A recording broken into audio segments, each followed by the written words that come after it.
আল্লাহ তাআলা বলে রহমানের খাঁটি বান্দা যারা, রহমান মানে দয়ালু আল্লাহ, ও মায়ার আল্লাহ, দয়ার আল্লাহর বান্দা যারা হবে, খাঁটি বান্দারা, রহমানের দয়ালু বান্দা যারা হবে, তাদের চলা হবে নরম, তাদের বলা হবে নরম।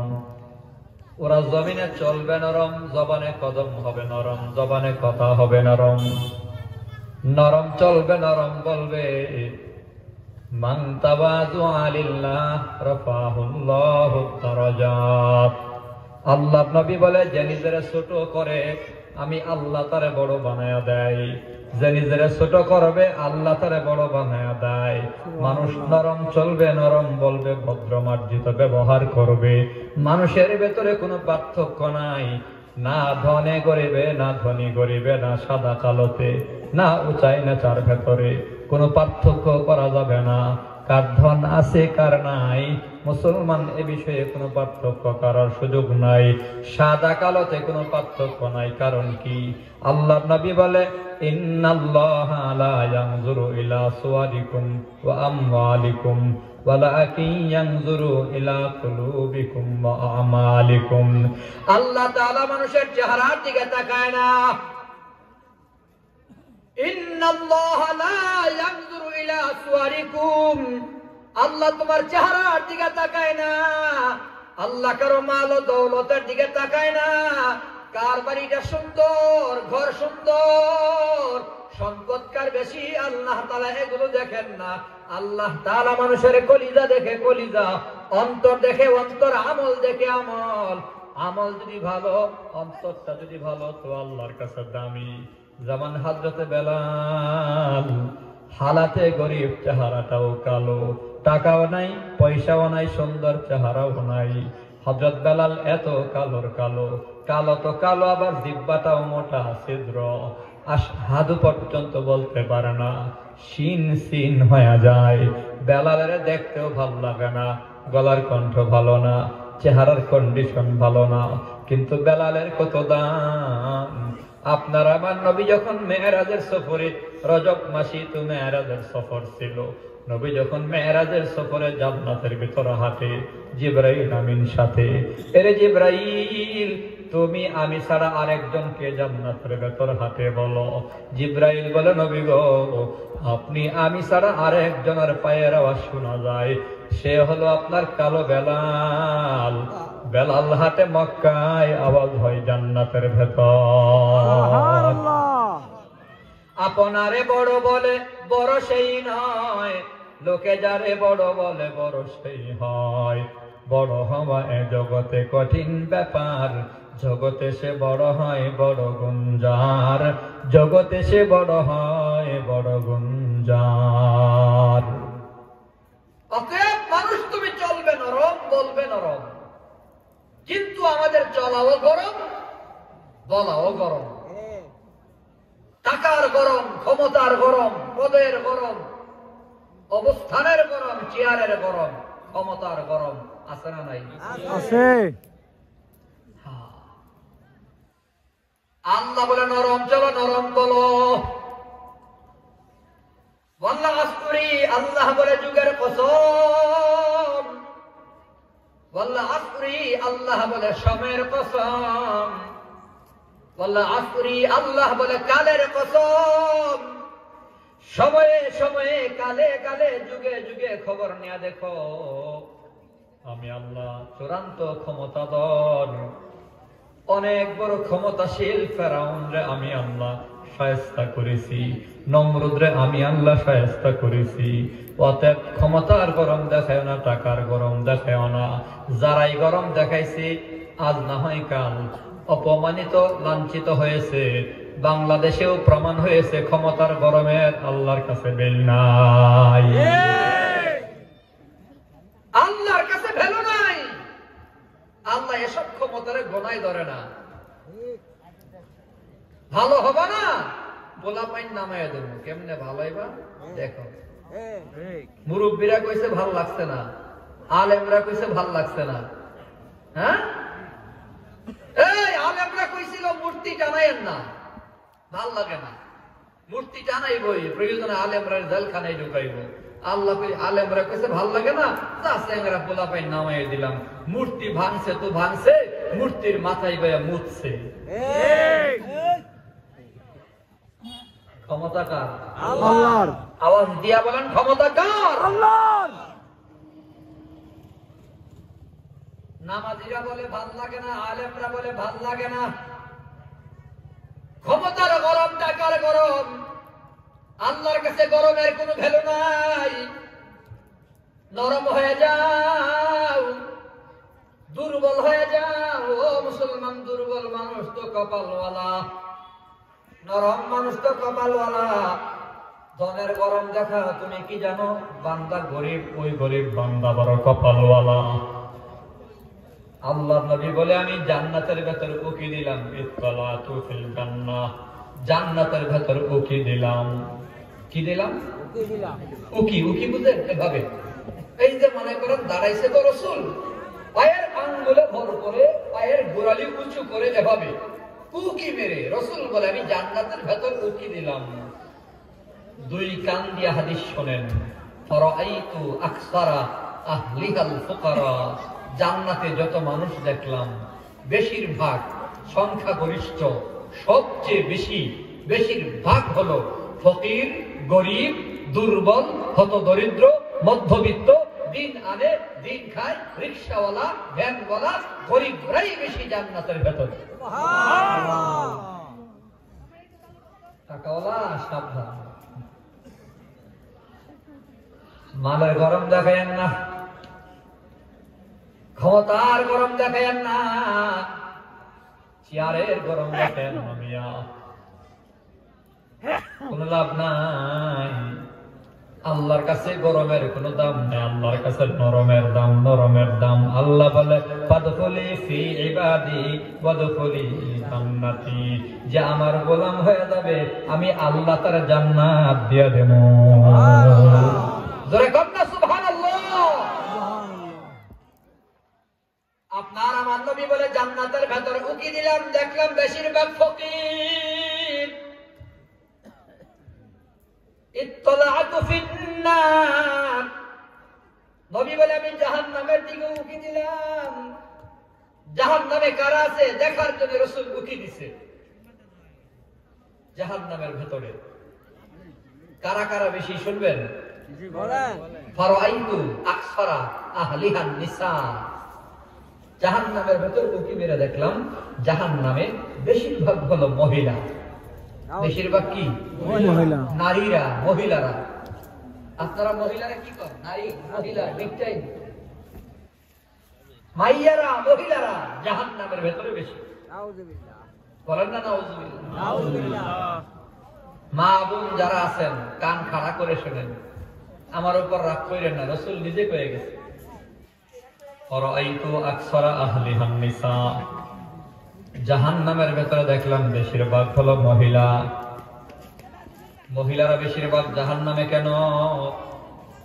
ভিন্ন হাদিসে আসছে আমার নবী যখন ঈদের নামাজ পড়াতে বের হয়, ঈদের নামাজে যাবেন, মহিলাদের মজলিসের পাশে দিয়া নবী যায়, ইয়া মা'শারান নিসা, ও মা বোনেরা, তাসাদ্দাকনা, বেশি থেকে বেশি সাদাকা করো। ফাইন্নী উরিতুকুন্না ফি আকসারা আহলিন নার, আকসারা ফি আহলিন নার, আমি নবী দেখছি তোমাদের মধ্যে বেশিরভাগ হলো জাহান্নামের ভেতরে। মহিলারা জিজ্ঞাসা করে ইয়া রাসূলুল্লাহ, কি এমন অপরাধ, কোন কারণে আমরা বেশিরভাগ জাহান্নামের ভেতরে? আল্লাহর নবী বলে দুইটা অপরাধ মহিলাদের ভেতরে বেশি, দুই অপরাধে বেশিরভাগ মহিলা জাহান্নামের ভেতরে। এক নাম্বার হলো তাকফুরুনাল আশিরা, দুই নাম্বার হলো তুকসিরুনাল লাআনা। এক নাম্বার স্বামীর নাফরমানি করে, দুই নাম্বার কথায় কথায় বদদুয়া করে। তাকফুরুনাল আশিরা, স্বামীর নাফরমানি করে। 40 বছর ঠিকঠাক মতো বাজার করে খাওয়াইছেন, একদিন তার মন মতো বাজার করেন নাই, তো নাকটা জারি মাইরা কইব তোমার ঘরে 40টা বছর সংসার করলাম, শান্তি খিজির দেখলাম না, আমি দীক্ষা, আমি রূপবান দীক্ষা তোমার সংসার করতেছি, আমি দীক্ষা তোমার সংসার করতেছি। অন্য কোন মহিলা হলে জীবনেও তোমার সংসার করলো লইলে না, এই জাতীয় ডায়লগ মহিলাদের মুখে আছে না নাই? ভয় পান নাকি আপনারা? আওয়াজটা শুনে লেবো, বুঝা লেবো, রাতের বেলা গেলেই জিগাইবো, আবার টেনশন। সারাটা দুনিয়া দিয়া দিলেও আপনার উপর সন্তুষ্ট হয় না। পৃথিবীর কোন মহিলার কাছে তার স্বামী ভালো না। সব মহিলাদের কমন ডায়লগ, আমার জামাইটা ভালো না রে, কইস না, কপালটা বড় খারাপ।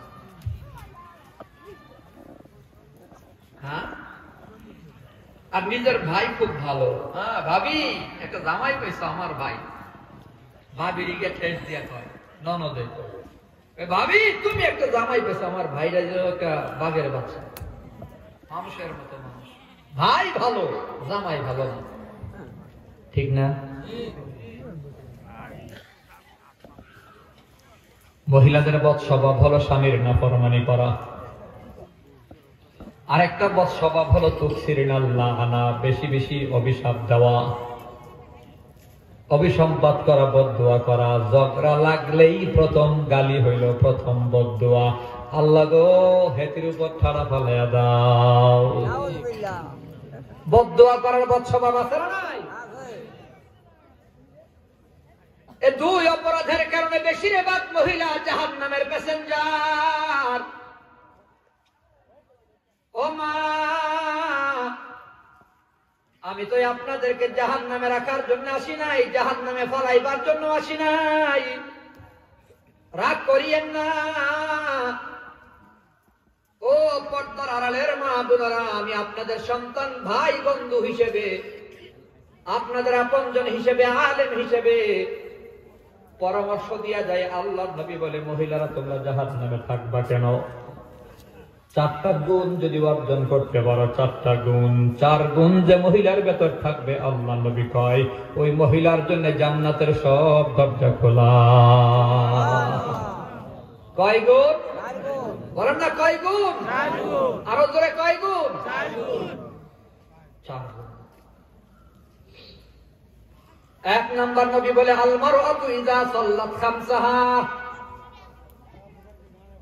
আল মারআতু ইযা সাল্লাত খামসাহা। এ মা বোনেরা, 1 নাম্বার হলো নামাজ। বলেন কি 1 নাম্বার? নামাজ। আরো জোরে নামাজ। আল্লাহর নবী বলে, যে মা বোনে নামাজ ঠিকঠাক মতো আদায় করবে, নামাজটা আবার সহজ নামাজ। পুরুষের নামাজের চেয়ে মহিলার নামাজ কঠিন না সহজ? হ্যাঁ, পুরুষে ফজরের সময় ঠান্ডা পানি দিয়ে ওযু কইরা, ঠান্ডার ভেতরে কুয়াশায় হাইটা 1 মাইল দূরে গিয়া মসজিদে জামাতে নামাজ পড়লে যে নেকি পায়, মহিলা নিজের কম্বলের নিচে দাঁড়ায় নামাজ পড়লে সমান নেকি পাওয়া যায়। আল মারআতু ইযা সাল্লাত খামসাহা ওয়া সামাত শাহরাহা। নাম্বার 2, যে মহিলা রোজা রাখবে, রোজা নামাজ আদায় করবে, মাহে রমাদানের রোজাগুলো আদায় করবে। ওয়া আহসানাত ফারজাহা। নাম্বার 3, আল্লাহর নবী বলে, যে মহিলা পর্দা করে চলবে, নিজের লজ্জাস্থানকে হেফাজত করবে, পর্দা করে চলবে। ওয়া আতাআত বালাহা। 4 নাম্বার হলো স্বামীর আনুগত্য করবে, স্বামীর খেদমত করবে। ফালতাদখুল মিন আইয়ি আবওয়াবিল জান্নাতি শাআত। রাসূল বলে, এই 4টা গুণ যে মহিলার হয়ে যাবে, ওই মহিলার জন্য জান্নাতের সব দরজা খুলে দেওয়া হবে। 1 নাম্বার নামাজ। বলেন 1 নাম্বার কি? নামাজ। 2 নাম্বার রোজা। 2 নাম্বার কি? রোজা। 3 নাম্বার হলো পর্দা। 3 নাম্বার কি? পর্দা। 4 নম্বর স্বামীর খেদমত। কার খেদমত? ভালো করে বুঝেন, পীরের না স্বামীর? আই পীরের না স্বামীর? জানি না আপনাদের শরীয়তপুরে আছে কিনা, আমাদের এইদিকে আছে। পীরের গরম পানি দিয়া গোসল করায়া সরিষার তেল পর্যন্ত মাজ্জা দেয়, জামাইরে 1 গ্লাস ঠান্ডা পানিও ভালো করে দিতে রাজি না। এমন মহিলা আছে না নাই? আছে। 1 নাম্বার নামাজ, 2 নাম্বার রোজা, 3 নাম্বার পর্দা, 4 নাম্বার স্বামীর আনুগত্য, স্বামীর খেদমত। 4 গুণ। জোরে বলেন কয় গুণ? 4 গুণ। একটু মনোযোগ দিয়ে শুনেন। 4 গুণের প্রথম 2টা গুণ। নামাজ এবং রোজা, নামাজ এবং আমি দেখছি, আপনারা দেখছেন কিনা জানি না, নামাজ রোজা এই দুই আমলে মহিলারা অ্যাডভান্স। অনেক পুরুষ নামাজ পড়ে না, কিন্তু তার বিবি নামাজ পড়ে। অনেক মহিলা শুকনা, হ্যাংলা, পাতলা, একটা রোজাও ভাঙে না, কিন্তু জামাই মহিষের মতো হাতটা ঘাটটা মোড়া, এর জবাই করলে পুরা বাহির বসিয়ার প্রত্যেক ঘরে ঘরে একটা করে মাংসের টুকরা দেওয়া যাইব, 2 টুকরা দেওয়ার সম্ভাবনাও আছে। মোড়ার ঘরের মোড়া, পাড়ার ঘরের পাড়া, রাক্ষসের ঘরে রাক্ষস, পুরা রমজান গেছে গা, একটা রোজাও রাখছে না। আসেনি? মহিলার রোজা ভাঙে না সহজে। কি সত্য বললাম না মিথ্যা? আবার যেগুলো রোজা রাখে না, এইগুলোরে দেখেন রমজান মাসে দৈনিক 5 বেলা খায়। কয় বেলা? কথা কয় না, কয় বেলা? 5 বেলা। সাহারির খাবার একটু মজা তো, সারে না, এরাও খায়। সকালে রুটিন মতো আবার খায়, দুপুরেও খায়, বিকালে আসর নামাজের পরে ওই যে বাজারে দোকান আছে না, ডাইলের বড়া, পেঁয়াজু, বেগুনি, হোটেল রেস্তোরাঁর ভেতরে বৈশা খায়। আবার পর্দা টানাইছে। সারা জীবন হুজুররা পর্দার বয়ান করলো, এই সময় নিজের বিবিরে পর্যন্ত ল্যাংটা ঘুরাইছে, রমজান মাসে নিজেও পর্দা করছে। আসেনি? ইফতারের টাইম বাকি আছে মাত্র 15 মিনিট। কয় মিনিট? 15 মিনিট। উত্তর দেন না আপনারা। 15 মিনিট টাইম বাকি। রিকশা লইছে রিজার্ভ, এক টানে মসজিদে ইফতার পার্টি। মাশাআল্লাহ, হজরের আগে ইমাম সাহেবের লগে ওই বাটপারে, যে বাটপারে এই পর্যন্ত 4 বার খাইছে। ইমাম সাহেবের লগে যখন বইছে, ইমাম সাহেব কানে কানে দিয়ে, ভাই সাহেব রোজা তো একটাও রাখছেন না, ইফতারে মাশাআল্লাহ আমার লগে বয়ে করেন, ঘটনা কি? কই হুজুর, কিন্তু মাসআলা আপনিও জানেন না, মাসআলা আমার থেকে শিখেন। রোজা রাখছি না, গোনা হইছে, ইফতার করব, সওয়াব হইব, সওয়াব গোনা বরাবর, 5 বেলা খাইলাম, খাও। বাটপার, এমন বাটপার সমাজে আছে না নাই? আল্লাহ আমাদের মা বোনদের জান্নাতের মেহমান হিসেবে কবুল করেন, সবাই বলে আমিন। স্বামীর খেদমতের বেলায়ও মা বোনেরা অনেক পিছায় আছে। নামাজ রোজায় আগানো, কিন্তু স্বামীর খেদমত আর পর্দার ব্যাপারে মহিলারা ফেল, পর্দা করতেই চায় না, পর্দা করতেই চায় না। পর্দার বয়ান করলে, পর্দার কথা দূর করে বললে, একটা বুরকা কিনে শুধুমাত্র বুরকাটা যে কিনছে, সেটাও আবার নিউ মার্কেট থেকে আছে, টাইট ফিটিংস এর বুরকা। আবার মুখটা ঢাকছে, চোখ 2টা খুলছে, চোখের মধ্যে কাজল পড়ছে, ইচ্ছা মতো সাইজা বুইজা রাস্তা দিয়ে হাঁটে। এমন এক ডিজাইনের বুরকা, বিভিন্ন কালারের পাথর লাগানো, বিভিন্ন ডিজাইনের সুতা দিয়া কাজ করা, অনেক পাথর ঝিকঝিক চিকচিক করে ডিজাইনের বুরকা পইরা রাস্তায় ঘুরে। দেখলে মনে হয় 18 বছরের যুবতী, আসলে বয়স 40 বছরের বন্যী মহিলা। 18 বছরের যুবতীর মতো টাইট ফিটিংস এর বুরকা লাগায় রাস্তায় ঘুরে, এমন মহিলাও সমাজে আছে না নাই? ভালো করে শোনেন, যেই মহিলা বুরকা পরলে তার বয়স কমে যায়, যেই কাপড়ে বয়স কম দেখা যায়, যেই কাপড়ে আকর্ষণ বাড়ে, মূলত পুরুষের আকর্ষণ বাড়ে। আসেনি এমন কাপড়? আছে আছে আছে। যেই কাপড়ে বয়স কমে, ডিজাইনের কাপড়, টাইট ফিটিংস এর কাপড়, যেই কাপড় পরলে পুরুষের আকর্ষণ আরো বাড়ে।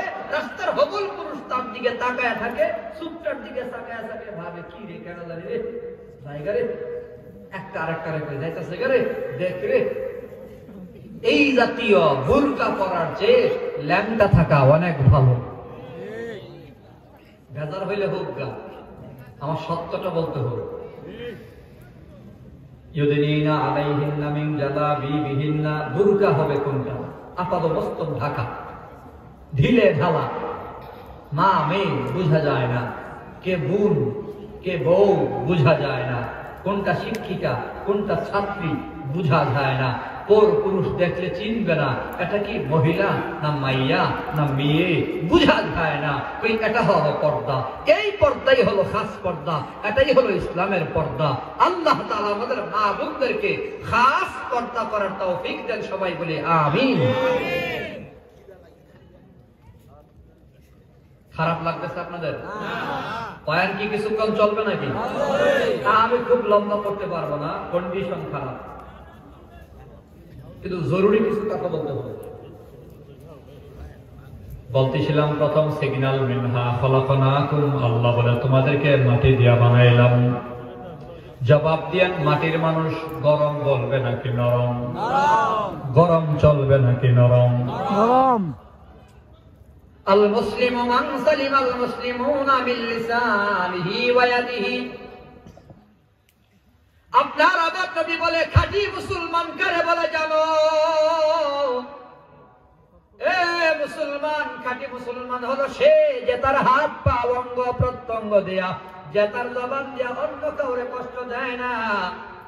অতএব মুসলমান আল্লাহ তাআলা বলে নরম চলবে, নরম বলবে। মানুষের মনে কষ্ট দিয়া কথা বলবা না, মানুষের দিল তুমি ভাঙ্গা দিবা না, মানুষের অন্তরে আঘাত দিবা না। ওয়াইলুল লিকুল্লি হুমাযাতিল লুমাযা, দুর্ভোগ তার যে বান্দা মানুষকে সামনে মানুষকে কষ্ট দেয়া কথা কয়, মানুষের দিল ভাঙ্গা অন্তর ভাঙ্গা। স্টেজে নীরব থেকে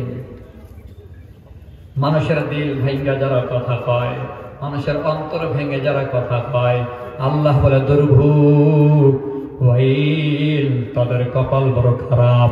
অতএব সব সময় মনে রাখবা, ধনী গরিবে কোনো পার্থক্য নাই, উঁচা নেচাই কোনো পার্থক্য নাই, আমির ফকিরে কোনো পার্থক্য নাই। আল্লাহর ঘরের বিধান দেখো না, মসজিদের সভাপতিও ঠিক জায়গা নির্ধারণ করতে পারবে না। একজন রিক্সাওয়ালা মসজিদে ঢুইকা সবার আগে ঢুইকা রিক্সাওয়ালা ভাই যেখানে বসবে ওখানে নামাজ আদায় করবে, ইশারা দিয়ে উতালায়া দেওয়ার অধিকার ইসলামে দেয় নাই। মানুষের ভেতরে পার্থক্য শুধু হবে আমল দিয়া, ইমান দিয়া। ইন্না আকরামাকুম ইনদাল্লাহি আতকাকুম, তাকওয়ার ভিত্তিতে মানুষের ভেতরে পার্থক্য হবে, ধনের ভিত্তিতে নয়, চেহারার ভিত্তিতে নয়, ক্ষমতার বলে নয়। মানুষে মানুষে পার্থক্য হবে আমল আর ইমান দিয়া। অতএব সব সময় মনে রাখবা, আমি আল্লাহ তোমাদেরকে মাটি দিয়া বানাইলাম, সব মানুষ মাটির। ওয়া ফিহা নুঈদুকুম, আল্লাহ তাআলা বলে নাম্বার 2, বান্দা তুমি মাটির ঘরে কবরে আসা লাগবে, ভুলে যেও না। 2 নাম্বার সতর্কবাণী হলো, সিগন্যাল হলো মরা লাগবে, কবরে যাওয়া লাগবে। আওয়াজ দিয়া বলেন মরা লাগবে কি লাগবে না? আরো জোরে পান। আইনামা তাকুনু ইউদরিকুমুল মাউত ওয়ালাউ কুনতুম ফি বুরুজিম মুশাইয়াদা। আল্লাহ তাআলা বলে, ও দুনিয়াওয়ালারা, যত দূরে থাকো, যেখানেই থাকো, তুমি যত কঠিন প্রাসাদ বানাও না কেন, এমন ভবন বানাইছো তোমার ঘরের ভেতরে আগুন ঢোকার ক্ষমতা নাই, বাতাস ঢোকার ক্ষমতা নাই, পানি ঢোকার ক্ষমতা নাই, শব্দ তোমার ঘরের ভেতর ঢুকে না, আলু ঢুকে না, আলু ঢুকে না, সুই ঢুকাবার মতো ক্ষমতা নাই। এমন প্রাচীর বানাইছো, আগুন লাগাই দিল তোমার ঘর পড়ে না, তোমার ঘরের ভেতরে পানি ঢুকে না, বাতাস ঢুকে না। ওই শক্ত পাওয়ারফুল মজবুত ঘরটার ভেতরে আওয়াজ দিয়া বলেন আজরাইলের ঢুকার ক্ষমতা আছে না নাই? আরো জোরে কোন আছে না নাই? আল্লাহ তাআলা বলে ওয়া ফিহা নুঈদুকুম, বান্দা তুমি মারা যাবা, মরবা, কবরে যাবা, এই কথা তুমি ভুইলো না। সব সময় মনে রাখবা, সব সময় মানে নবী কই বেশি থেকে বেশি মনে রাখবা। আকসিরু মিন যিকরাহা বিহিল হাযিমিল লাজ্জাত, হাযিমিল লাজ্জাত। আল্লাহর নবী বলে বেশি থেকে বেশি, বেশি থেকে বেশি মৃত্যুর কথা বান্দা স্মরণ করো। আরে মরে তো যাবা, মরণ থেকে বাঁচার ক্ষমতা নাই। অতএব ক্ষমতার গরম দেখায়ও না। শুধুমাত্র বাংলাদেশে কোনো একটা পরিষদের চেয়ারম্যান হয়ে তুমি এত গরম, উপজেলা পরিষদের চেয়ারম্যান হওয়ার পরে এত গরম, জেলা পরিষদের চেয়ার পাইয়া বান্দা তুমি এত গরম দেখাইলা, রাজনৈতিক দলের বড় চেয়ার পাইয়া পদ পাইয়া তোমার গরমের ঠেলায় এলাকার ভেতর শান্তি নাই। সংসদের এমপি হইয়া তুমি এত গরম, শুধুমাত্র বাংলাদেশের প্রধানমন্ত্রী হইয়া দেশের মানুষকে গুনায় ধরলা না। মানুষের ভোটের দরকার নাই, মানুষের সমর্থনের দরকার নাই, ক্ষমতার বলে জোর করে 41 সাল পর্যন্ত ক্ষমতায় থাকবো, মানুষ আমার পক্ষে আছে কিনা আমার জানার দরকার নাই। ক্ষমতার গরম দেখায়া 41 সাল পর্যন্ত থাকার চিন্তা ছিল, কিন্তু আল্লাহর ফায়সালা না, না ক্ষমতার মালিক আমি আল্লাহ। 41-এর আগে ক্ষমতা ছাড়তা না মানে আমি আল্লাহর ক্ষমতা দেখায় দিলাম। 40 মিনিট পর্যন্ত সময় নাই, 40 মিনিটে ফিনিশ। অতএব মুসলমান বাবারা, ভাইয়েরা আমার, ক্ষমতা দেখায় না। মৃত্যুর ভয়, মরে তো যাব, আমি যে মরব, কবরে যাব, কি নিয়ে যাব? মরার আগে একটু চিন্তা করা দরকার। আল্লাহ নবী বলে, ইয়াত্তাবিউল মাইয়িতা সালাসাতুন, মানুষ যখন মারা যায় কবর পর্যন্ত মানুষের সাথে 3টা জিনিস যায়। জোরে বলেন কয়টা? আরো জোরে। ইয়াত্তাবিউল মাইয়িতা সালাসাতুন, মানুষের সাথে সাথে কবর পর্যন্ত 3টা জিনিস যায়। আহলুহু ওয়া মালুহু ওয়া আমালুহু। আল্লাহর নবী বলে, 1 নম্বর পরিবার পরিজন বন্ধু বান্ধব কান্দে করে কবর পর্যন্ত যায়। মালুহু 2 নম্বর খন্তি যায়, দাও যায়, কোদাও যায়। মসজিদের বারান্দায় বাহিরে রাখা হয় একটা খাট আছে, ওই খাটটাও কবর পর্যন্ত যায়। আমালুহু 3 নম্বর রাসূল বলে আমল যায়, আমল ফায়ারজিউ ইসলাম ওয়া ইয়াবকা ওয়াহিদ। 2টা জিনিস ফিরে আসে, মানে বন্ধু বান্ধব ভাই বারাদর যারা কবর পর্যন্ত নিয়ে যায় তারা ফিরে আসে। রাসূল বলে মাল ও সামানগুলো ফিরে আসে। ইয়াবকা আমালুহু, থাকে শুধু আমল। আমল ছাড়া কবরে বান্দা কিছুই থাকে না। অতএব মরার আগে আমল কি করলো বান্দা ভাবো, এরপরে বান্দা মরো। আল্লাহ বলে, ওয়ালা তামুতুন্না ইল্লা ওয়া আনতুম মুসলিমুন। আল্লাহ বলে, মুসলমান না হয়ে মরিও না। মরার আগে কয়বার ভাবছো? ও মুসলমান, মরণের চিন্তা করো। মরার আগে ময়দানে মাহশার নিয়ে ভাবো, কবর নিয়ে বান্দা ভাবো। আল কবরু আউয়ালু মানজিলাতুম মিন মানাজিলিল আখিরাহ। নবী বলে, কবরটা হলো পরকালের প্রথম ঘাটি। আল কবরু রাউযাতুম মিন রিয়াদিল জান্নাহ আও হুফরাতুম মিন হুফারিন নার। কবরটা কারো জন্য জান্নাতের বাগান সমূহের মাঝে একটি বাগান, কারো জন্য জাহান্নামের আগুনের গর্তের ভেতরে একটি গর্ত হয়ে যাবে। অতএব মরার আগেই বান্দা তুমি ভাবতে থাকো, ওয়া মিনহা নুখরিজুকুম তারাতান উখরা। 3 নম্বর সতর্কবাণী। আল্লাহ বলে, মরছ মানে তোমার জীবন শেষ নয়, বরং মরার পরে আপনার আমার জীবন শেষ নাকি শুরু? শেষ নাকি শুরু? মারা গেছেন মানে জীবন শেষ না। ভালোই রে, লোকটা মারা গেছে রে, অনেক কষ্ট করছে, যাক এখন তার কলিজাটা ঠান্ডা হয়েছে।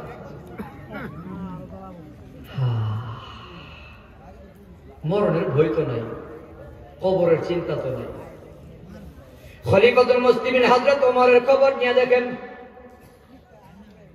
ওমর, যেই ওমরের ব্যাপারে আল্লাহ নবী বলে, লাউ কানা বাদি নাবিয়্যুন লাকানা ওমর। ভালো করে শুনেন, আপনার আমার নবী বলে, আমার পরে যদি আল্লাহ কাউকে নবী বানাইতো তাহলে ওমরই নবী বানাইতো। ওমরই আল্লাহ নবী বানাই দিত। আরে ওমর, রাসূল বলে, ওমর ফিল জান্নাহ, ওমর জান্নাতের মেহমান। আম্মা জান আয়েশা সিদ্দিকা আকাশের দিকে তাকায় তারকা গুনে, আয়েশা তুমি কি করো? কয়ে তারকারাজি গুনি। নবী গো, তারকারাজি কেমন আছে? আল্লাহ নবী বলে, তারকা অসংখ্য অগণিত, গুণা শেষ করা সম্ভব না। আম্মা জান আয়েশা সিদ্দিকা জিজ্ঞাসা করি, ইয়া রাসূলুল্লাহ, আকাশের তারকা গোনা সম্ভব না, শেষ করা সম্ভব না, বুঝলাম। জানতে চাই আকাশের তারকার সমান কারো আমল নামায় নেকি আছে কিনা জানবার চাই। আমার নবী বলে, হ্যাঁ, আমার সাহাবীদের ভেতরে একজন সাহাবী আছে যার নেকের গণনা হলো, নেকের সংখ্যা হলো আকাশের তারকার চেয়েও বেশি।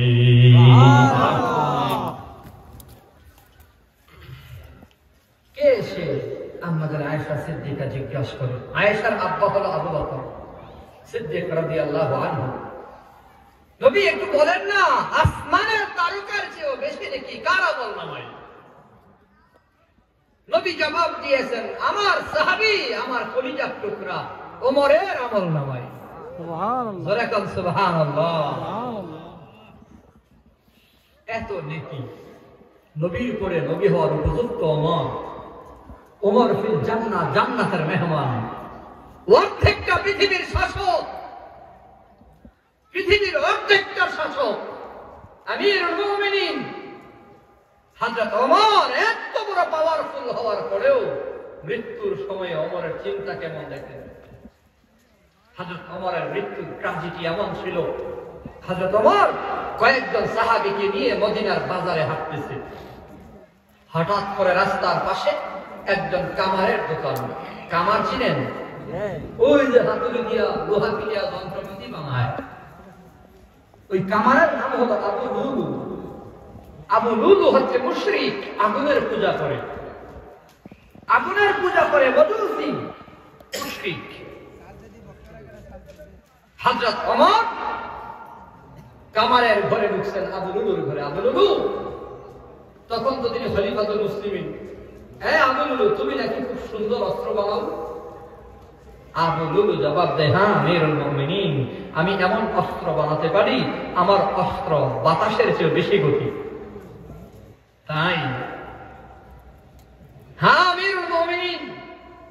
মুশরিক নাপাক কাফের আবু লুলু বলতেছে, ওমর আমিরুল মুমিনিন, আমি এমন একটা অস্ত্র বানাবো যেই অস্ত্রের ব্যাপারে তামাম দুনিয়ার সকল মানুষ জানতে পারবে।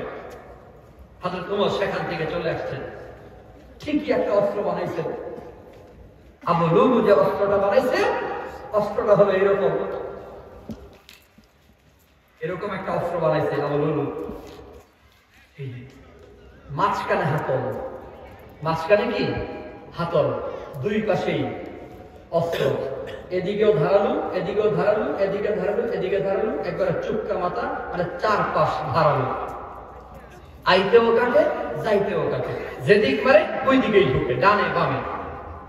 একটা খঞ্জর বানাইছে আবু লুলু। এই অস্ত্র বানাইয়া 1 মাস পর্যন্ত একটা পাতিলার ভেতরে বিষ রাইখা সে বিষের মধ্যে ভিজাইয়া রাখছে, 1 মাস ভিজাইয়া রাখছে, যাতে করে এই অস্ত্র যদি কাউকে মারা হয় তার রক্তের সাথে যেন বিষ মিশে যায় আর লোকটাকে যেন আর বাঁচানো না যায়।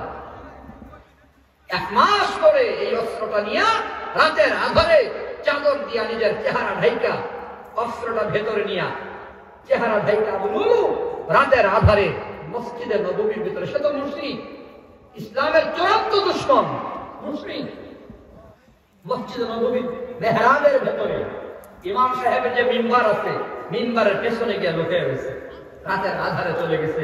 তখনকার সময়ে তো মসজিদ তালাবদ্ধ থাকে না, খোলামেলা মসজিদ। হযরত ওমর রাতের গভীরে তাহাজ্জুদের পরে ফজরের সময়ে মসজিদে আগমন করেছে। তখন সাহাবায়ে কেরামও কিছু আছে, ফজরের জামাতের সময় হয়েছে। হযরত ওমর বলতেছে, আসসালাত আসসালাত আসসালাত, সবাইকে সাথে নিয়ে ইমামতির মুসাল্লায় আমিরুল মুমিনিন আল্লাহু আকবার বলে দাঁড়াইয়া গেলেন। মিম্বারের পেছনে মুশরিক আবু লুলু। আবু লুলু মনে মনে ভাবে, প্রথম রাকাতেই যদি আমি ওমরকে আক্রমণ করি, অনেক সাহাবী এখনো নামাজে দাঁড়ায়নি, এখনো বাড়ির থেকে আসেনি, আমি ধরা পড়ে যাব। দ্বিতীয় রাকাতকে সে নির্ধারণ করলেন। দ্বিতীয় রাকাতে হযরত ওমর হাত বেঁধে সূরা ফাতিহা তিলাওয়াত করতেছে।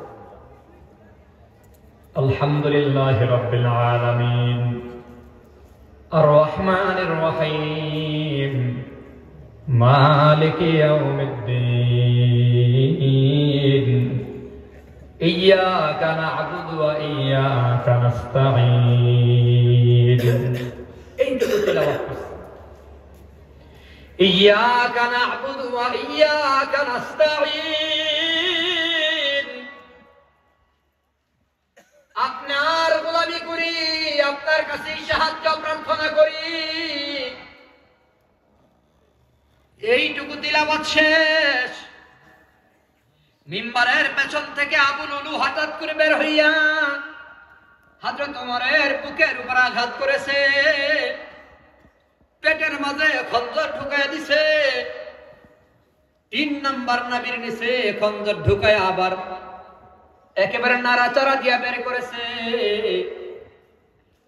কিতাবের ভেতর আসে হযরত ওমর এই খঞ্জরের আঘাতে নারী বুড়ি গুলো বাহির হইয়া মাটিতে পড়ে গেছে, হযরত ওমর ঢইলা পড়ে গেছে। আরেকজন সাহাবী ইমামতের মুসল্লায় দাঁড়ায় নামাজ শেষ করছে। আব্দুল্লাহ বিন ওমর, হযরত ওমরের সন্তান আব্দুল্লাহকে আমি হাত দিয়া ধরলাম। রক্তনি কোন রকম বন্ধ করা যায়, কিন্তু হাত ধরা যায় না। আমি ধরতে গেলাম, আমার হাত আমার বাবার পেটের ভেতর ঢুকে গেছে। হ্যাঁ, রক্ত জড়তেছে। আমি আমার পাখিটা খুইলা আমি আমার বাবার তল পেটে বাম দিলাম। আব্বাজান জ্ঞান হারায় ফেলছে। ধরাধরি করে মসজিদ থেকে বের করে বাসার সামনে নিলাম, বাসার সামনে শুয়ে দিলাম। আর আবু লুলু মসজিদ থেকে বের হয়ে যাওয়ার সময় ডানে বামে চাকু মাইরা ছুরি মাইরা 13 জনকে আহত করেছে। 7 জনকে শাহাদত, 7 জনকে শহীদ করে ফেলছে। কিন্তু বারান্দায় ধরা পড়েছে। ধরা পড়লেও তাকে জিন্দা পাওয়া যায়নি। আবু লুলু নিজের হাতে থাকা অস্ত্র দিয়ে নিজের গলায় মাইরা দিয়া নিজের গলা কেটে সেখানেই সে মারা গেল। সাহাবায়ে কেরাম হযরত ওমরকে নিয়ে ব্যস্ত হয়ে গেল। হযরত ওমর রাদিয়াল্লাহু আনহুর জ্ঞান ফিরে আসছে। সারা জীবন মনে রাখবেন, জীবনে ভুলেন না। জ্ঞান ফেরার পরে অর্ধেকটা পৃথিবীর শাসক হযরত ওমরের প্রথম প্রশ্ন 1 নাম্বার জানতে চাইছে সাহাবীরা, জানতে চাই বলো তোমাদের নামাজটা কি তোমরা শেষ করতে পেরেছো? আল্লাহু আকবার, আল্লাহু আকবার। আরে সাহাবীরা, তোমাদের নামাজ কি শেষ হইছে? জ্ঞান ফেরার পরে নামাজের খবর আগে নিছে। সাহাবায়ে কেরাম বলে, হ্যাঁ আমরা নামাজ আদায় করে নিয়েছি। এরপরে হযরত ওমর বলে, আব্দুল্লাহ আমার একটু পানি দিও। নবী আব্দুল্লাহ, আমার নবীর কলিজার টুকরা, আমার নবীর প্রিয় সাহাবী হযরত ওমরের সন্তান হলো আব্দুল্লাহ। আব্দুল্লাহ বলে, আব্বাজান পানি চাইছে, মনে করছি পানিগুলি পান করবার জন্য চাইছে। পানি আইনা দেওয়ার পরে আব্বাজান আমারে কইলো, ওমর হে আব্দুল্লাহ তুই আমার একটু বসায়া দে, আমি একটু ওযু করতাম চাই। ওযু কইরা আমি আমার নামাজটুকু শেষ করা লাগবে। ফজরের নামাজ তো আমি শেষ করতে পারি নাই, ফজরের নামাজটা আদায় করবার চাই। ও মুসলমান যুবক বন্ধুরা, নারী বুড়ি বের হয়ে গেছে, চিকিৎসার কথা পায় না, সকলের নামাজের খবর আগে নাই। আমি আমার নামাজটা শেষ করিয়া লয়। নামাজটা শেষ করার পরে হযরত ওমর জানতে চাইছে কে আমারে আক্রমণ করেছে বলো। ওই যে অগ্নি পূজক আবু লুলু আপনাকে আক্রমণ করেছে। হযরত ওমর আল্লাহর শুকর আদায় করে বলে, আলহামদুলিল্লাহ, আল্লাহর শুকর আদায় করি, আমাকে যে আঘাত করেছে সে কোনো মুসলমান আঘাত করে নাই, একজন মুশরিক আমাকে আঘাত করেছে যে তার জীবনে সাজদা করে নাই।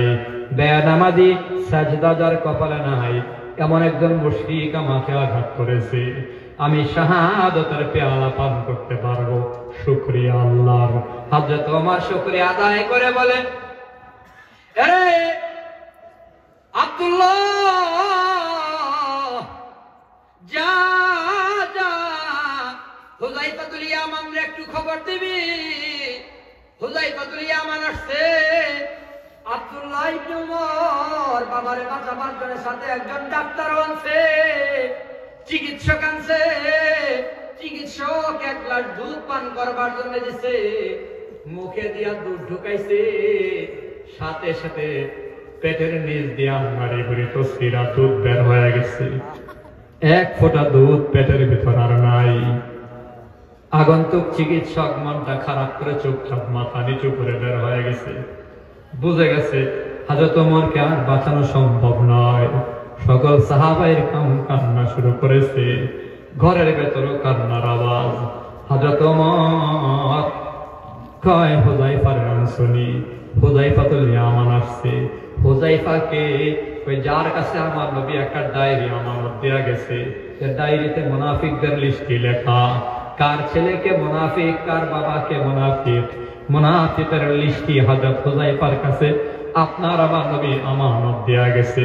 হুযায়ফা আসার পরে আমিরুল মুমিনিন হযরত ওমর বলে, হুযায়ফা দেখ না, তোর কাছে জানবার চাই, তুই বল আমার নামটা কি মুনাফিকের লিস্টে আছে? আল্লাহ নবী কি ওমরকে মুনাফিক কইলা গেছে? হুযায়ফা বলে, আমিরুল মুমিনিন আমি নাও বলতে পারবো না, হাও বলতে পারবো না, কারণ নবী আমার কাছে আমানত রেখেছে, আমি যদি বলে দেয় তো আমানতের খেয়ানত হয়ে যাবে। আয়াতুল মুনাফিকি সালাসাতুন, ইযা হাদ্দাসা কাযাবা ওয়া ইযা ওয়াআদা আখলাফা ওয়া ইযা তুমিনা খান। আল্লাহ নবী বলে মুনাফিকের নিদর্শন তিনটা, মুনাফিকের লক্ষণ হলো তিনটা। এক নাম্বার মুনাফিকে মিথ্যা কয়, দুই নাম্বার মুনাফিক ওয়াদা ভঙ্গ করে, তিন নাম্বার মুনাফিক আমানতের খেয়ানত করে। আমি হুযায়ফা যদি বলে দেয় আপনার নাম মুনাফিকের লিস্টে নাই, তাহলে তো নবীর আমানতের খেয়ানত হয়ে যাবে, আমি বলতে পারবো না। হযরত ওমর কান্দার কয়, হুযায়ফা জানতে পারলাম না ঈমান নিয়ে মরতে পারলাম কিনা, আমি ওমর ঈমান নিয়ে আমার মৃত্যুটা হলো কিনা। হুযায়ফা রে, মুসলমান অর্ধেকটা পৃথিবীর শাসক, মরণের আগে খবর নেই তোমাদের নামাজটা হয়েছে নি, আমার নামাজটা বাকি, আমার নামটা মুমিনের খাতায় আসেনি। অর্ধেকটা পৃথিবীর শাসক হয়েও মরণের আগে ঈমানের খবর নাই, নামাজের খবর নাই, উম্মতের নামাজের খবর নাই, নিজের খবর না, পরিবারের খবর না, রাষ্ট্রের ক্ষমতার খবরও না, শুধুমাত্র ঈমানের খবর নিতে চাই। আমি আমার ঈমান নিয়ে মরতে পারলাম কিনা? হুযায়ফা নামটা তো বললি না, শুধুমাত্র একটা কথা জানবার চাই, আল্লাহর কসম দিয়া বলি, আল্লাহর শপথ করে আমি ওমর যদি মারা যায়, আমার জানাজার নামাজ তুই পড়াবি না বল, আমার জানাজার নামাজে তুই হাজিরা দিবি কিনা বল, আমার জানাজার নামাজ পড়বি কিনা বল। হুযায়ফা চোখের পানি ছেড়ে কান্দার কয়, আমিরুল মুমিনিন আপনি মারা যাবেন আর আপনার জানাজা আমি পড়ব না, এটা কেমন করে হয়? আল্লাহর কসম আমি আপনার জানাজা পড়ব গো, কোনো টেনশন নেই, চিন্তা নাই। হযরত ওমর বলে, আব্দুল্লাহ আমি ওমর মারা যাওয়ার পর হুযায়ফারে একটু নেকড়ানি করিস, হুযায়ফা যদি আমার জানাজায় হাজিরা দেয় বুঝবি আমি ঈমান নিয়ে মরছি, আর হুযায়ফা যদি আমার জানাজায় না আসে, আমি ওমরের মতো কপাল পরা কেউ নাই, ঈমান নিয়ে মরতে পারলাম না। কারণ হুযায়ফা কোনো মুনাফিকের নামাজে যায় না, মুনাফিকের জানাজায় হাজিরা দেয় না। ও মুসলমান, আল্লাহ তাআলা বলে, মিনহা খালাকনাকুম, আমি আল্লাহ তোমাদেরকে মাটি দিয়ে বানাইলাম, ওয়া ফিহা নুঈদুকুম, আবার মাটির ঘরেই যাওয়া লাগবে, ওয়া মিনহা নুখরিজুকুম তারাতান উখরা, আবার পুনরায় তোমাদেরকে জিন্দা করা হবে, ময়দানে মাহশারে তোমাদেরকে জীবিত করা হবে। কেন কেন? ওই দুনিয়াতে যা করেছো না করেছো সব ব্যাপারে আল্লাহ হিসাব তোমার থেকে নেবে। ফামাইয়া আমাল মিসকালা যাররাতিন খায়রান ইয়ারা ওয়া মাইয়া আমাল মিসকালা যাররাতিন শাররান ইয়ারা। আল্লাহ বলে যাররা পরিমাণ ভালো আমলের সাজা হবে, যাররা পরিমাণ খারাপ কাজের সাজা হবে। অতএব আল্লাহ বলে, ওয়ালা তামুতুন্না ইল্লা ওয়া আনতুম মুসলিমুন, বান্দা মুসলমান না হয়ে মরিও না, গুনাহ নিয়ে মরিও না,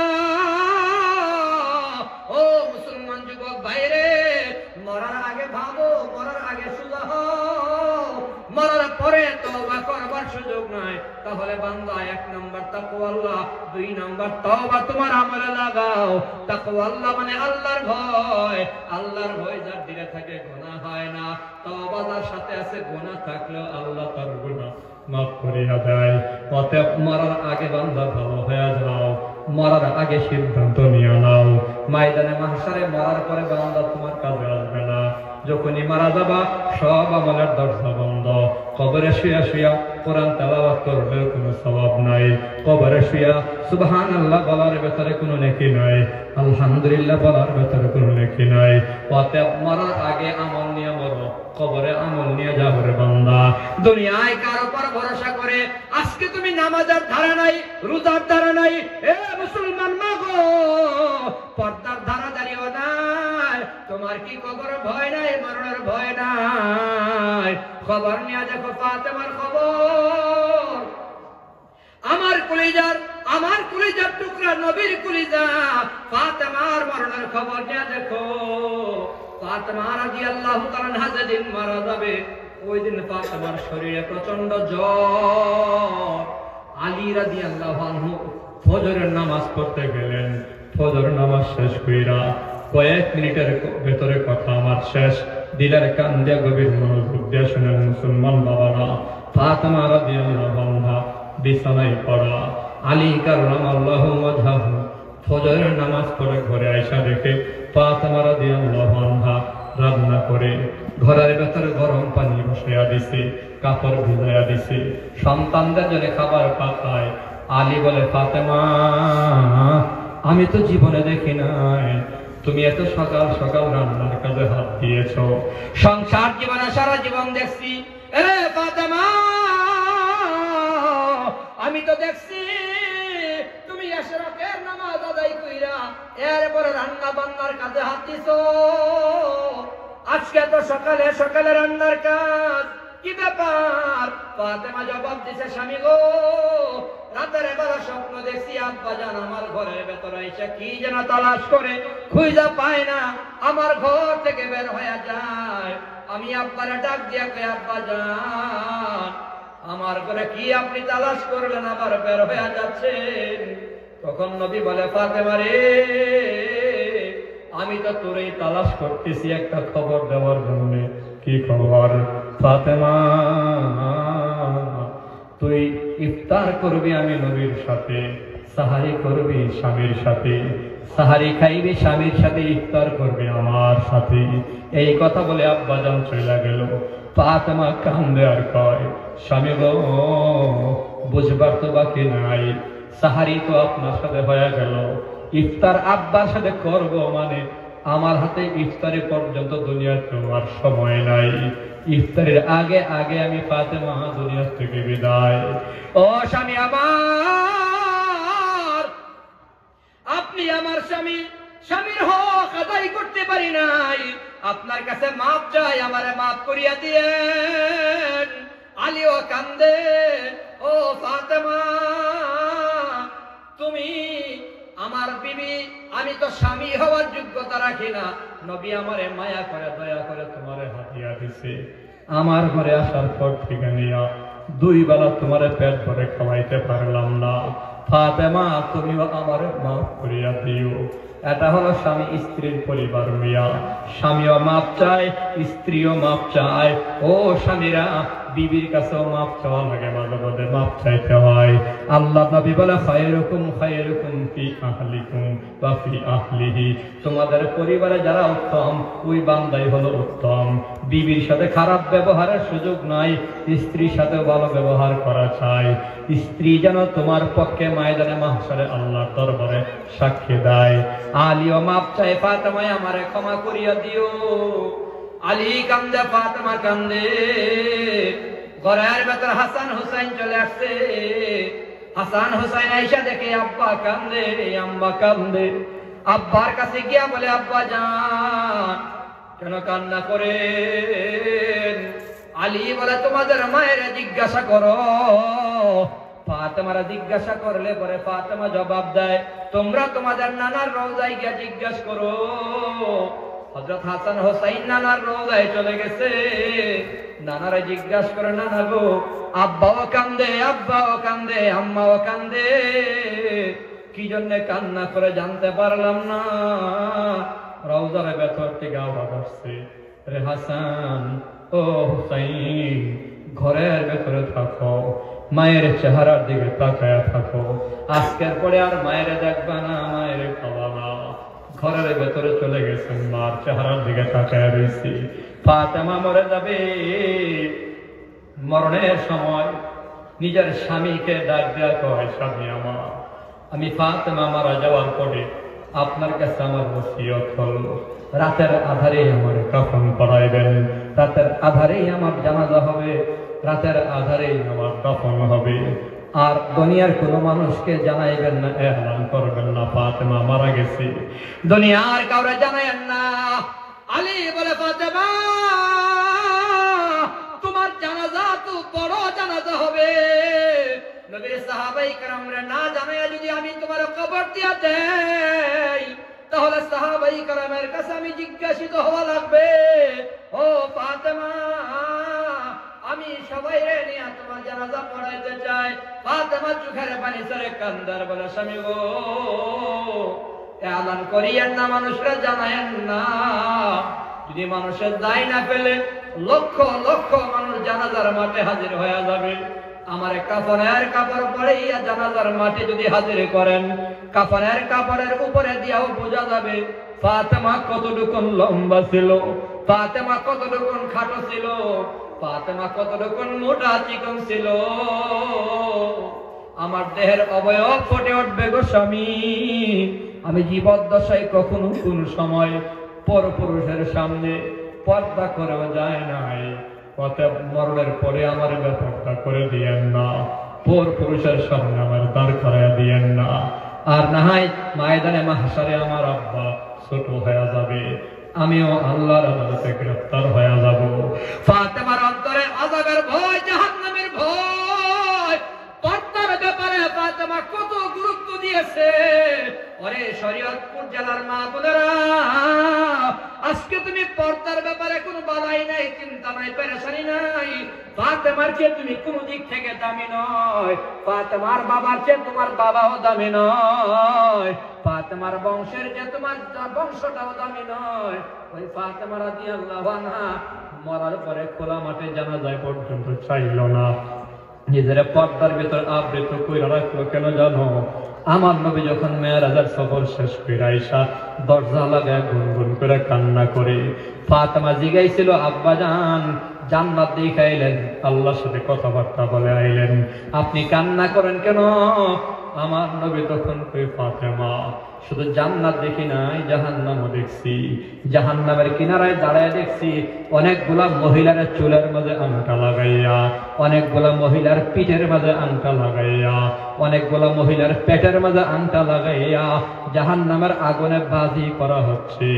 আমি জিবরাইলকে জিজ্ঞাসা করলাম, জিবরাইল এই মহিলাগুলো কারা? জিবরাইল বলে, ইয়া রাসূলুল্লাহ এইগুলো হলো আপনার উম্মতের নারীরা, যারা পর পুরুষের সামনে চুল খুইলা ঘুরে, পেট খুইলা ঘুরে, পিঠ খুইলা ঘুরে, তাদের পেটে পিঠে চুলের মাঝে আংটা লাগানো। অতএব মা বোনদের পায়ে ধরে বলবো, আল্লাহ তাআলা বলে, ওয়াকারনা ফি বুয়ুতিকুন্না ওয়ালা তাবাররাজনা তাবাররুজাল জাহিলিয়াতিল উলা। মাগো আপনার দুশমন নয় আমি, আমি আপনার বন্ধু হইয়া, আপনার ভাই হইয়া, আপনার ছেলে হইয়া, আপনার ভাই মনে করেন, ছেলে মনে করেন, শিক্ষক মনে করেন, সন্তান মনে করেন, পায়ে ধরে বলবো পর্দার ব্যাপারে সাংঘাতিক রকমের বয়ান আছে। জাহান্নামের আগুনের ভয় মাটির ভেতর ঢুকায়া পর্দার ভেতর ঢুকে যান, হায়া লজ্জা শরমের চিন্তা করে পর্দায় থাকেন। আল্লাহ বলে, ঘরে থাকো ও মহিলারা, ঘরে থাকো। ঘরে থাকো মানে কি? ঘর থেকে বের হওয়ার সুযোগ নাই। বলে না না, নবী বলেন, আযিনা লাকুন্না আন তাখরুজনা লিহাজাতিকুন্না, জরুরি কাজে বের হবে, ইসলামের কোনো বাধা নাই। জরুরি কাজে বাহিরে যাবে, আল্লাহ তাআলা নবীর কোনো বাধা নাই। তার মানে হলো মা বোনেরা, ওসি সাহেব থানায় থাকবে, অপারেশনে বাহিরে যাবে, কোনো বাধা নাই। ডাক্তার চেম্বারে থাকবে, মাঝে মধ্যে প্রয়োজনে বাহিরে যাবে, কোনো বাধা নাই। শিক্ষক স্কুলে মাদ্রাসায় থাকবে, মাঝে মধ্যে বাহিরে যাবে, কোনো বাধা নাই। ইমাম সাহেব মসজিদের ভেতর থাকবে, প্রয়োজনে বাহিরে যাবে, কোনো বাধা নাই। ঠিক তেমনি মা বোনেরা ঘরের ভেতরে থাকবে, প্রয়োজনে পর্দা মেনে বাহিরে যাবে, কোনো বাধা নাই। শুধুমাত্র পর্দা করে চলবো মা। আল্লাহ তাআলা আমাদের সবাইকে ময়দানে মাহশারের ভয়, মরণের ভয়, কবরে যাব। আল্লাহ বলে মিনহা খলাকনাকুম, সবাইরে মাটি দিয়ে বানাইলাম, সব মানুষ সমান, কারো চেয়ে কেউ বড় নয়, কেউ কারো ছোট মনে করবার সুযোগ নাই। ওয়া ফিহা নুঈদুকুম, মাটির ঘরে আসা লাগবে, আমল নিয়ে আসবা। ওয়া মিনহা নুখরিজুকুম তারাতান উখরা, পুনরায় জিন্দা করা হবে। হিসাব দিতে পারবা কিনা বান্দা?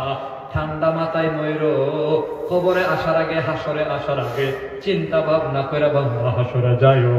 আল্লাহ তাআলা আমাদের সবাইকে ঈমান আমল মজবুত বানাইয়া কবর হাসর পারইয়া আল্লাহর জান্নাতের মেহমান বানায় দেন। সবাই বলি আমিন। আরো জোরে বলি আমিন। লম্বা আলোচনার মূল কথা হলো মরার আগে সুজা হন। মরার আগে কি হন? এই মিয়া, মরার পরে তো সুজা হবে। তুই হাত পা ভাঙা থাকলেও দায়িত্ব টাইনা সুজা করে, ঠিক নেই? মরার পরে তো হুজুর হইবেন, মরার পরে শুয়া যাইবেন, মরার পরে সুজা হইব আমরা সবাই। সাপ আর ব্যাঙের মধ্যে দুস্তি,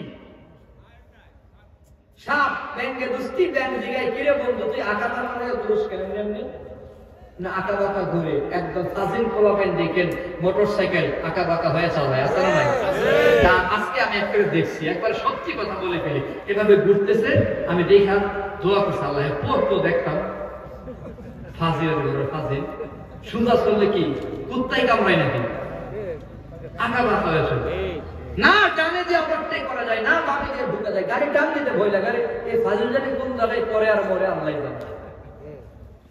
অ্যাক্সিডেন্ট করে, মোটরসাইকেল অ্যাক্সিডেন্ট যতটা করেছে, যতটা ব্যথা পাইছে, হাত পা ভাঙছে, যুবক ভাইয়েরা বেজার হয় না, 90% হলো তার নিজের দোষ। হারি বাপরে, মোটরসাইকেলে বইলে নিজের গুন্ডা মনে হয়, আর কাউরে চোখে মুখে লাগে না। আজীব তো, জীবনের মায়া নাই, কি আজীব। ডানে বামে আঁকা বাঁকা, গাঁটতারা ওই সাপ আঁকা বাঁকা হয়ে চলে, ব্যাঙ্গে কই সুদ হয়ে চলতারস না। তো গাঁটতারা মানুষকে যদি আপনি ভালো বুদ্ধি দেন, এর গাঁট আরো বাঁকা হবে, ঠিক না? সাপে কই তুরে খায়া এরপরে সুদ হবে। ব্যাঙ্গে ভয়ে মারছে, দৌড়ে গিয়ে রাস্তা পার হয়ে নালাই করে গেছে, সাপে গেছে পেছনে পেছনে, রাস্তার মাঝে গেছে বলেই আব্দুল করিম আব্দুল রহিম সিটকা সিটকা পোলাপাইন দেখা করে, আরে সাপ রে, ইচ্ছা মতো লাঠি দিয়া ফিজাইয়া মাইরা একবার সুন্দর করে রাস্তায় বুয়াইছে। ব্যাঙ্গে নিচের থেকে ওইটা কই, দোস্ত সুজা তো হইছস, মরার আগে না পরে হইছস। মরার পরে লাশ সামনে নিয়া মানুষের জিগায়, কেউ লোকটা কেমন আছে? ভালো আছে। কেমন আছে? ভালো আছে। কেমন আছে? ভালো আছেন। 3 বারে জিগায়, 3 বার মানুষগুলো ভালো কইলে কি 70 আল্লাহর কাছে ভালো হয়ে যাইব না? এই আপনারা ভালো কইলে কি ঘুষখোর আল্লাহর কাছে ভালো হয়ে যাইব না? আমরা ভালো কইলে কি লাগবে? হে তো সুদ খাইতো, হে ঘুষ খাইতো, নামাজ পড়তো না, বদমাইশি করতো, সন্ত্রাসী করতো, মাস্তানি করতো, চাঁদাবাজি করতো, পরের জায়গা দখল করতো। আমরা জানাজার মাঠে ভালো করে কি লাভ হইব? আর মিথ্যা সাক্ষী দিলেন। অতএব নিজের নিজে ভালো করি। বলেন মরা লাগবে কি লাগবে? লাগবে। কখন মরবো জানা আছে না? কথা কয় না। নিঃশ্বাসের নাই বিশ্বাস। আমি এখন চলে যাব ব্রাহ্মণবাড়িয়া, আমার গন্তব্য, যেতে হবে বাড়ি। হতে পারে আপনাদের কাছে খবর আসবে আমি মারা গেছি, এটাই নিয়ম, স্বাভাবিক। বেঁচে থাকাটা অস্বাভাবিক, মরে যাওয়াটা স্বাভাবিক। মরে যাওয়াটাই স্বাভাবিক। কাই হয় রে অকালে তার মৃত্যু, নাউজুবিল্লাহ বলেন, নাউজুবিল্লাহ। মরণের কোনো কাল অকাল নাই, যার যখন মৃত্যু তার হবেই, বাঁচাবার ক্ষমতা দুনিয়ার কারো নাই। অতএব দুস্থ আহবাব, মুরব্বী বাবা, যুবক ভাই, পর্দার আড়ালের মা বোনদের বলবো, পায়ে ধরে বলবো, আল্লাহর ওয়াস্তে বলবো, আল্লাহ বলে তোমার মাটি দিয়া বানাইছি, নরম থাকো, নরম থাকো, নরম থাকো, নরম বলো, নরম চলো, হাসি দিয়া কথা বলো, মানুষের সাথে প্রেম মাখা চলাফেরা করো, গরম মেজাজ দেখাইও না, এগুলো জাহান্নামীদের স্বভাব। আবার আল্লাহ কয় ওয়াফিহা নুঈদুকুম, মাটির কবরে চলে আসবা বান্দা, আমল নিয়ে আসো, ওয়া মিনহা নুখরিজুকুম তারাতান উখরা, ময়দানে মাহশারে আবার জিন্দা করব, হিসাব যেন দিতে পারো সেই চিন্তা ভাবনা নিয়ে দুনিয়াতে চলবা। আল্লাহ তাআলা আমাদেরকে তিন সিগন্যাল মনে রাখা মরণ পর্যন্ত ভালো পথে, সুপথে, ঈমানের পথে, আমলের পথে, জান্নাতের পথে, সিরাতে মুস্তাকিমের উপরে চলার তৌফিক দেন। সবাই বলি আমিন। আরো জোরে বলি আমিন। আমিন। যা বলেছি ভুল ভ্রান্তি হলে ক্ষমা চাই, সহিহ কথাগুলোর উপর সকলের আমল চাই এবং দোয়া চাই সবার কাছে। মাফ চাই, আমাকে মাফ করে দেবেন, আমার জন্য দোয়া করবেন। সর্বশেষে অপারেটর ভাইকে পরামর্শ দিতে চাই, আপনি সামনে যত মাহফিল রাখবেন মাস্ট বি বক্স দেবেন উল্টা, ওই দিকে মনিটর দেবেন বক্তার দিকে। কতটা শ্বাস টানে আমি জানি, শ্বাস রাখা জানি, লম্বা টান আমি রাখতে পারতেছি, কারণ এটা হলো উল্টা, শ্বাস টান ওইটা থাকবে শ্রোতার দিকে সব সময়। কোনো মাইক, কোনো বক্স আপনি জীবনেও বক্তার মুখোমুখি দেবেন না। আর মনিটর দেবেন, মনিটর মানে হলো স্টেজে সাউন্ড দেওয়ার জন্য। মনিটর ছাড়া ভাড়াই দেবেন না। আপনার মাইক ভালো, সেটিং ঠিক ছিল, সামান্য ভুল হয়েছে, একটু পরামর্শ দিলাম। আমার মতো আর অনেক ভক্ত আছে, কোনো কোনো বক্তা মেজাজ করে মাউস ফালাই দেয়, তো আমি আবার এটা করি না। চেয়ারম্যান তো মানুষের ভোট লাগে, তো আবার শুধুমাত্র বয়ান শুনলে তো না, বুটও দিতে হইব। যাই হোক, গলা ভেঙে গেছে আমার অলরেডি, গলাটা ভেঙে গেছে শ্বাসটা নেওয়ার কারণে। আল্লাহ তাআলা যতটুকু শুনছি আমল করলে আর দরকার নেই। আল্লাহ কবুল করেন, সবাই বলে আমিন। আপনারা জানে মালে মনে প্রাণে আমলের কথা থাকবেন, মসজিদের সাথে থাকবেন, কলিজা কুল্লা মসজিদটাকে মহাব্বত করবেন ইনশাআল্লাহ। রাজি আছি? সবাই রাজি? 1000 টাকা কইরা 1 মিনিটের ভেতরে 1000 টাকা নিয়ত করবেন, আল্লাহর ঘর মসজিদে দেবেন। এখন না, আগামী জুমাই বা পরের জুমাই বা 1 মাস বা 2-3 মাস, সর্বোচ্চ রমজান মাসের ভেতরে দিয়ে দিবেন। রমজানের আগে না, দরকারি রোজার মাসে দিয়ে। রোজার মাসে রোজা রাইখা 1000 টাকা মসজিদে দান করলে 70,000 টাকা দেওয়ার সওয়াব পাইবেন।